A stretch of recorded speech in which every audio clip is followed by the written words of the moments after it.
నమస్తే రిఫ్లెక్షన్ న్యూస్కు స్వాగతం. నేను శర్మ.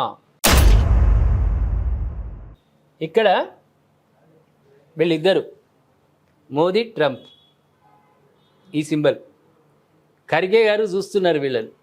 ఇక్కడ ఎవరు బానిసలు, ఎవరికి ఎవరు బానిసలని ఖర్గే చూస్తున్నాడు. ఎందుకు చూస్తున్నాడు? ఖర్గే ఎందుకంత ఆగ్రహంగా ఉన్నాడు? డీటెయిల్స్లోకి వెళ్దాం మనం. పశ్చిమాసియాలో సంక్షోభం, అమెరికాతో వాణిజ్య ఒప్పందం, టారిఫ్ అంశాల్లో కేంద్రంలోని బీజేపీ వైఖరిపై కాంగ్రెస్ అధ్యక్షుడు మల్లికార్జున్ ఖర్గే తీవ్రంగా మండిపడ్డాడు. అమెరికా అధ్యక్షుడు డొనాల్డ్ ట్రంప్ను ఒక నియంతగాను, ప్రధాని మోదీని ఆయనకు బానిసగాను అభివర్ణించారు. ట్రంప్ ఎప్స్టీన్ ఫైళ్లను అడ్డుపెట్టుకొని మోదీని ఆడిస్తున్నాడు. ఇది కొంచెం ఆశ్చర్యమైన వివరాల్లోకి వెళ్దాం. కర్ణాటకలోని కలబురిగి జిల్లా చిత్తాపూర్లో ఆదివారం జరిగిన కార్యక్రమంలో ఖర్గే మాట్లాడారు. ఇరాన్ సుప్రీం నేతను అమెరికా చంపేసింది. ఏకంగా దేశ నేతనే చంపేస్తే ఆ దేశం ఇక ప్రపంచం సురక్షితంగా ఉంటుందా? ఇరాన్ నేత ఖమేనీ లేదా వెనిజువేలా నేత మదురో, ఇలా ఎవరైనా కావచ్చు. దేశ నేతలను ఇలా బెదిరింపులకు గురి చేస్తే ప్రపంచంలో శాంతి అనేది ఉండదు. అమెరికా తన అహంకారంతో అంతర్జాతీయ చట్టాలను తుంగలో తొక్కుతోంది అని ఖర్గే మండిపడ్డారు. భారత్ను టారిఫ్ల పేరుతో బెదిరింపులకు గురి చేస్తూ అమెరికా వాణిజ్య ఒప్పందంపై సంతకాలు చేయించిందన్నారు. మోదీ ట్రంప్లు మన దేశాన్ని నాశనం చేస్తూ అమెరికాకు దాసోహం అనేలా చేస్తున్నారని ఆరోపించారు. వాస్తవం ఇది. అక్కడ బీజేపీ పార్టీని సమర్థించడం కాదు, కానీ ఒక వ్యక్తి ఉన్నాడు అక్కడ. మోదీ ఆచితూచి అడుగులు వేస్తున్నటువంటి ఆయన ట్రంప్కు బానిస అవుతాడా? మధ్యాంతర ఒప్పందం జరిగింది అని అంటున్నారు కదా కాంగ్రెస్ ప్రతిపక్షాలు. మధ్యాంతర ఒప్పందం, అటు రష్యాతో బంధం పెంచుకుంటూనే మధ్యాంతర ఒప్పందం అంటే వాళ్ళకున్నటువంటి ఏది అవసరమో అది భారతదేశంలో ఉండిపోతే రైతులకు ప్రయోజనం ఎక్కడ? పండించినటువంటి పంట రైతులు ప్రభుత్వం ద్వారా, కేంద్ర ప్రభుత్వం ద్వారా అమ్మితేనే కదా గిట్టుబాటు అయ్యేది. అన్నప్పుడు ఇక్కడ ఖరాబ్ అయ్యి ఇక్కడ ఎలకల పాలు చేయడం కంటే ఆ వస్తువులను అమెరికాకు పంపించడానికి ఒప్పందం కదా. ఇక్కడ బానిసత్వం ఎక్కడుంది? అదేవిధంగా అక్కడి నుంచి కావలసిన ముడి చమురులు వాళ్ళ దగ్గర ఉన్నాయి కాబట్టి మనం తీసుకుంటున్నాం. ఎగుమతి దిగుమతులు, ఇన్కమింగ్ అవుట్ గోయింగ్, ఈ రెండు ఉంటేనే కదా చేతిలో ఫోన్ ఉపయోగపడేది. వాళ్ళు ఇన్కమింగ్కి అన్నప్పుడు అవుట్ గోయింగ్ మనం కాల్స్ పోనప్పుడు ఫోన్ ఎందుకు మనకు? దేశాల మధ్యలో ఒప్పందాలు కూడా బానిసత్వంగా ఎందుకు పరిగణిస్తారు మీరు? అక్కడ విశాలమైన అవసరాలు, ఇక్కడున్న ప్రజలకు ఆమోదయోగ్యంగా అవసరం ఉండి అక్కడి నుంచి దిగుమతి, వాళ్ళకు అవసరం ఉన్నది ఇక్కడి నుంచే అక్కడికి ఎగుమతి. ఇవే కదా ప్రభుత్వ లక్ష్యాలు. మీరు కాంగ్రెస్ ఉన్నప్పుడు కూడా అదే చేసిండ్రు కదా. దీంట్లో బానిసత్వంగా ఎందుకు అనుకోవాలి? భయపడుతున్నాడని ఎందుకు అనుకోవాలి? రెండోది, ఎప్స్టీన్ ఫైళ్ళు ఈయనకి ఏం సంబంధం?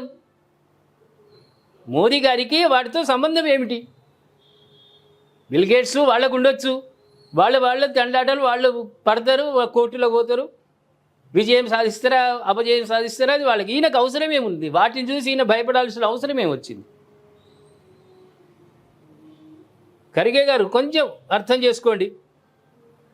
ఉన్నటువంటి వ్యక్తి ఇంత యుద్ధమవుతుండగా కూడా మనకు ముడి చమురు రావడానికి విశ్వ ప్రయత్నాలు చేస్తున్నాడు. రాత్రంతా ఎవరితోటో మాట్లాడు, దేశ ప్రధానులతోటి, రాష్ట్రపతులతోటి ఆయన నిరంతరం మాట్లాడుతూనే ఉన్నాడు. ఇక్కడ కొరత రాకుండా ఉండడానికి ప్రయత్నం చేస్తూ ఉన్నాడు.